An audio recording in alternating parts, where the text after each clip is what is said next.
ನನ್ನ ಭಾವ ಕೆಲಸದ ನಿಮಿತ್ತ ವಿದೇಶದಲ್ಲಿ ಇರುವುದರಿಂದ ಅಕ್ಕ ನಮ್ಮ ಜೊತೆಯಲ್ಲಿ ಇರುವುದು. ಭಾವ ರಜೆಗೆ ಬಂದು 1 ವರ್ಷವಾಗಿದೆ. ಆದರೆ ಅಕ್ಕ ಈಗ 3 ತಿಂಗಳ ಗರ್ಭಿಣಿ. ನನ್ನ ಗಂಡ ಮತ್ತು ನನ್ನ ಅಕ್ಕ ತುಂಬ ಕ್ಲೋಸ್ ಆಗಿ ಇರುತ್ತಾರೆ. ನಾನು ಅದನ್ನು ಅನುಮಾನಿಸಿ ಇರಲಿಲ್ಲ.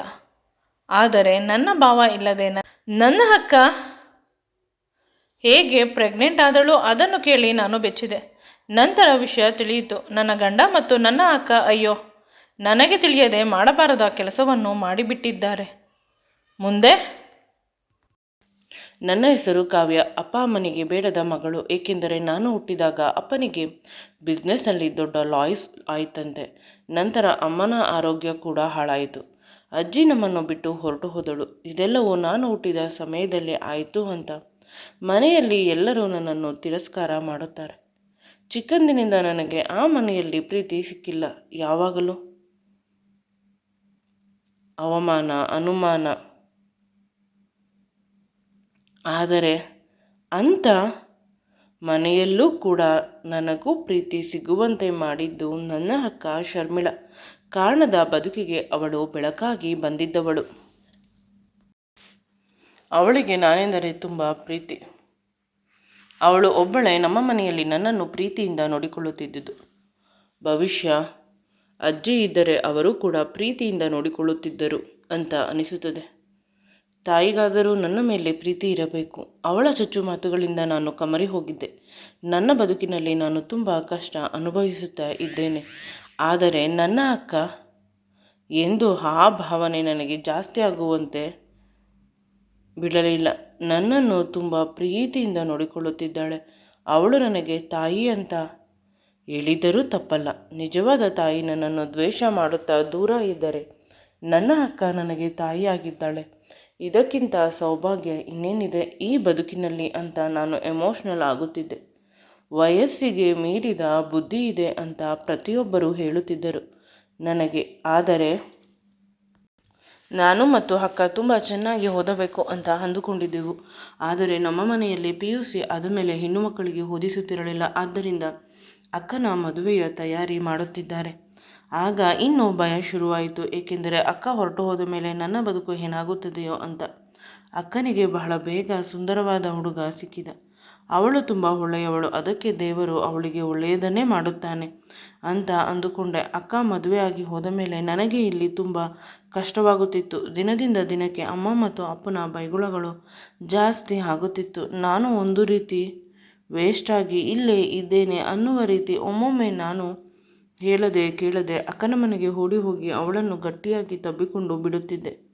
ಅವಳಿಗೆ ಎಲ್ಲ ಅರ್ಥವಾಗುತ್ತಿತ್ತು ನನ್ನ ದೀರ್ಘವಾದ ಅಪ್ಪುಗೆಯಿಂದ.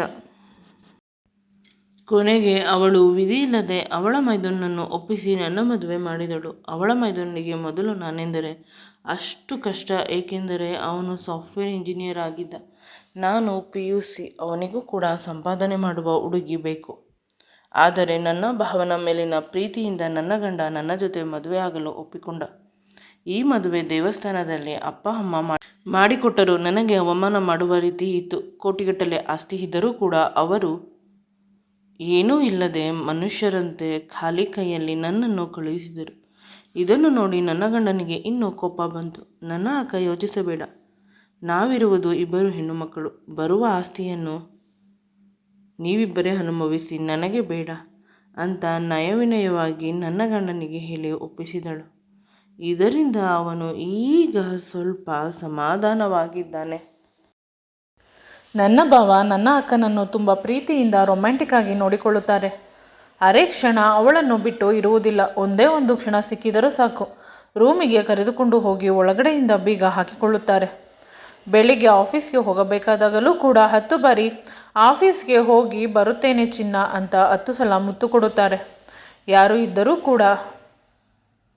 ಯಾರಾದರೂ ಇದ್ದರೆ ಅನ್ನುವ ನಾಚಿಕೆಯಾಗಲಿ ಬೇಸರವಾಗಲಿ ಭಾವನೆಗೆ ಬರುವುದಿಲ್ಲ ಅಕ್ಕನನ್ನು ಮುದ್ದಿಸುವುದರಲ್ಲಿ. ಒಂದೇ ಒಂದು ಕೆಲಸ ತಪ್ಪು ಮಾಡುವುದಿಲ್ಲ. ಆದರೆ ನನ್ನ ಗಂಡ ಯಾವಾಗಲೂ ಕೆಲಸ ಕೆಲಸ ಕೆಲಸ ಮಾಡಬೇಕು. ಒಂದು ಪ್ರೀತಿಯ ಮುತ್ತಿಲ್ಲ, ಪ್ರೀತಿಯ ಮಾತಿಲ್ಲ.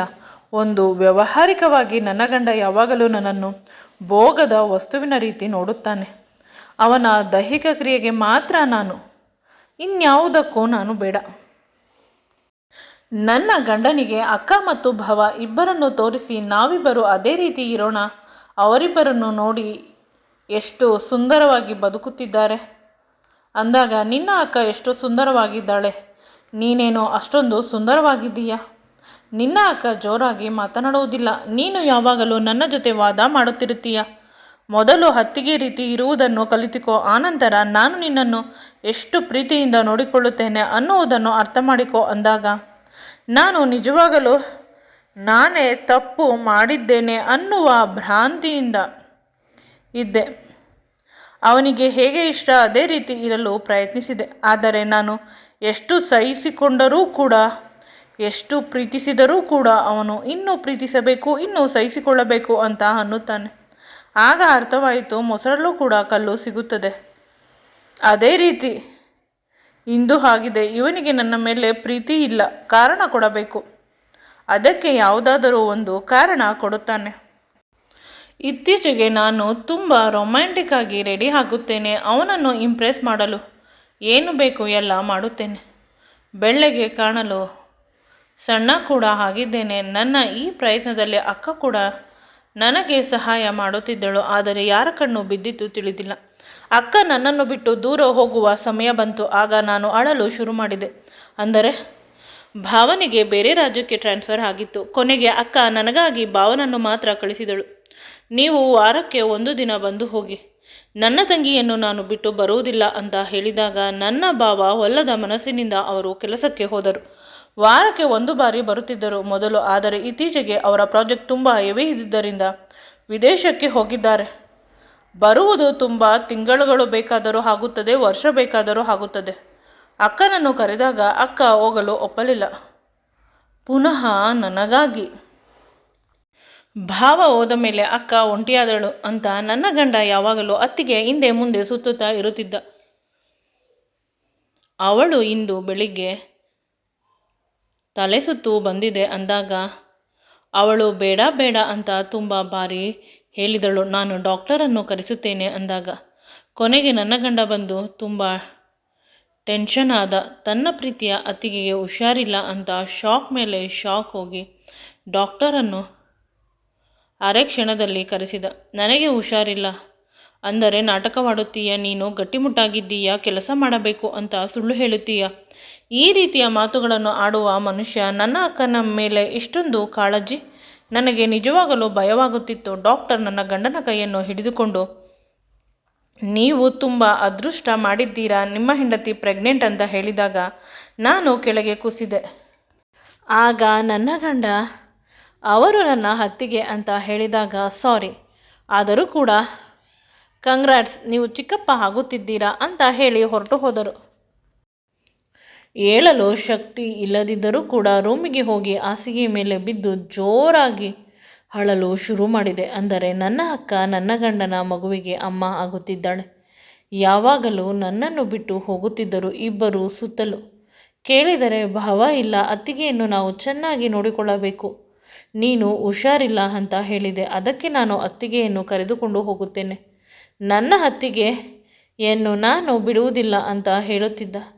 ನಾನು ನನ್ನ ಅಕ್ಕ ಅಲ್ಲವೇ, ಒಳ್ಳೆಯವಳು ಅಂತ ಅಂದುಕೊಂಡರೆ ಅವಳು ಯಾರು ಮಾಡದ ಕೆಲಸವನ್ನು ಮಾಡಿದ್ದಾಳೆ ಅಂತ ಕಣ್ಣೀರನ್ನು ಹಾಕಲು ಶುರು ಮಾಡಿದಳು. ಆದರೆ ಎಷ್ಟು ಕಣ್ಣೀರು ಹಾಕಿದರೂ ಕಣ್ಣೀರು ನಿಲ್ಲುತ್ತಿಲ್ಲ.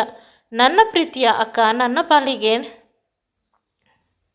ಸತ್ತು ಹೋದಳು, ನಮ್ಮಿಬ್ಬರ ಸಂಬಂಧ ಮುಗಿದು ಹೋಯಿತು ಅಂತ ಇವಳು ಅಳುತ್ತಿದ್ದಾಳೆ. ಇವಳ ಕಣ್ಣೀರು ಕಿರುಚಾಟ ಮನೆ ಪೂರ್ತಿ ಕೇಳಿಸುತ್ತಿದೆ. ಆದರೂ ಒಬ್ಬರೂ ಬಂದು ನೀನು ಏಕೆ ಅಳುತ್ತಿದ್ದೀಯಾ, ಹೇಗೆ ಇದ್ದೀಯಾ, ಈ ರೀತಿಯ ಮಾತುಗಳನ್ನು ಕೇಳಲಿಲ್ಲ. ಬದಲಿಗೆ ನನಗೆ ಕೊಡಬೇಕಾದ ಕಾಫಿಯನ್ನು ಅಕ್ಕನಿಗೆ ಕೊಟ್ಟಿದ್ದಾನೆ. ನನ್ನ ಗಂಡ ಅತ್ತಿಗೆ ಉಪಚಾರವನ್ನು ಮಾಡುತ್ತಿದ್ದಾನೆ. ಅಷ್ಟರಲ್ಲಿ ಯಾವುದೋ ಗಂಡಸಿನ ಧ್ವನಿ ಕೇಳಿಸಿತು. ಭಾವ ಬಂದಿದ್ದಾರೆ ಅಂತ ನಾನು ಓಡಿ ಹೋದೆ. ಭಾವನ ಧ್ವನಿ ಕೇಳಿಸಿ ಭಾವನಿಗೆ ಎಲ್ಲ ವಿಷಯವನ್ನು ತಿಳಿಸಿದೆ. ಅಕ್ಕನನ್ನು ತುಂಬ ಕೆಟ್ಟ ಕೆಟ್ಟ ಮಾತುಗಳಿಂದ ಬೈದೆ. ಆಗ ನನಗೆ ಹೊಡೆಯಲು ಭಾವ ಕೈ ಎತ್ತಿದರು. ನನ್ನ ಗಂಡನ ಪಕ್ಕ ನಿಮ್ಮ ಹೆಂಡತಿ ಮಲಗಿದ್ದಾಳೆ, ಅವಳಿಗೆ ಚೆನ್ನಾಗಿ ಹೊಡೆಯಿರಿ.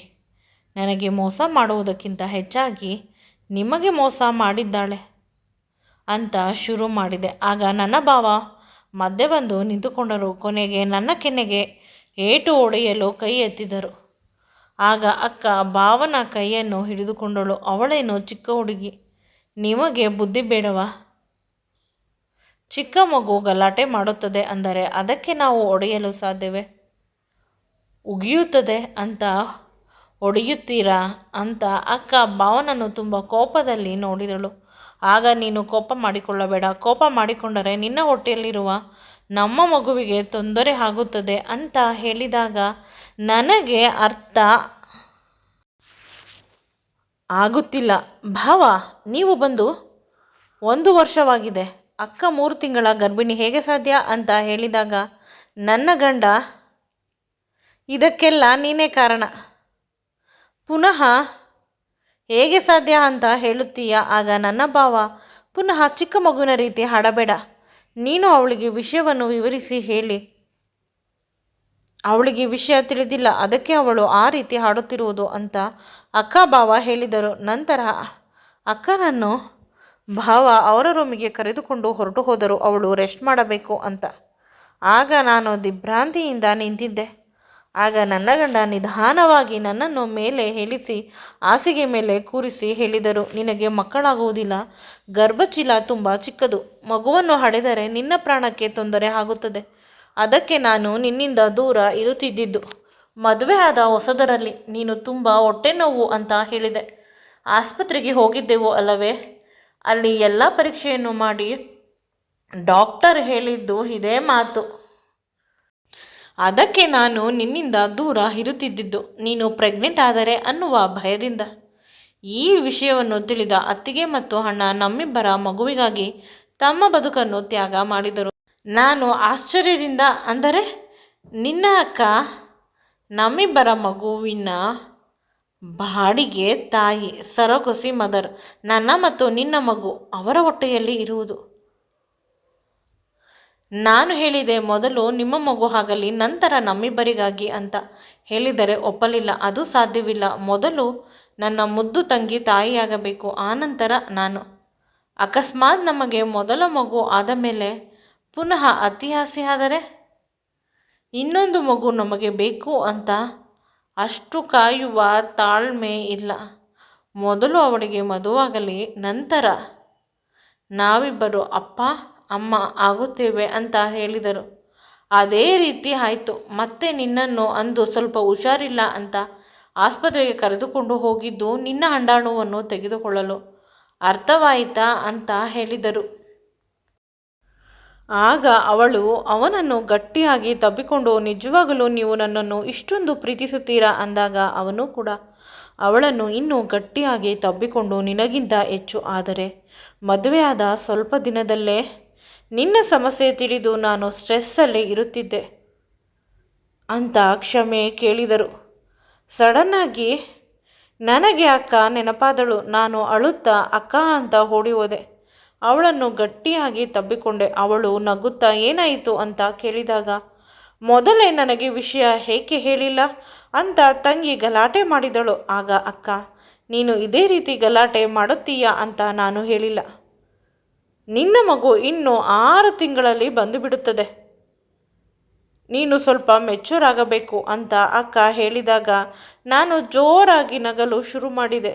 ಇನ್ನೆಂದೂ ಕೂಡ ನಾನು ನನ್ನ ಅಕ್ಕನಿಗೆ ನೋವು ಮಾಡಬಾರದು ಅಂತ. ನಮ್ಮಿಬ್ಬರನ್ನು ನನ್ನ ಭಾವ ಮತ್ತು ನನ್ನ ಗಂಡ ಬಾಗಿಲ ಬಳಿ ನಿಂತುಕೊಂಡು ಸಮಾಧಾನದ ಮುಖದಿಂದ ಇಬ್ಬರು ನಗುತ್ತಾ ನೋಡುತ್ತಿದ್ದಾರೆ. ಆದರೆ ನಾವಿಬ್ಬರು ಒಬ್ಬರನ್ನು ಒಬ್ಬರು ಬಿಟ್ಟು ಹೋಗುವ ಪ್ರಮೇಯವೇ ಇಲ್ಲ. ಆ ರೀತಿ ಅಂಟಿಕೊಂಡು ಕುಳಿತಿದ್ದೇವೆ. ಮುಂದೆ ಈ ವಿಡಿಯೋ ನಿಮಗೆ ಇಷ್ಟವಾಗಿದ್ದಲ್ಲಿ ನನ್ನ ಚಾನಲನ್ನು ಲೈಕ್ ಮಾಡಿ, ಶೇರ್ ಮಾಡಿ ಮತ್ತು ಸಬ್ಸ್ಕ್ರೈಬ್ ಮಾಡಿ. Thanks for watching and keep supporting me always.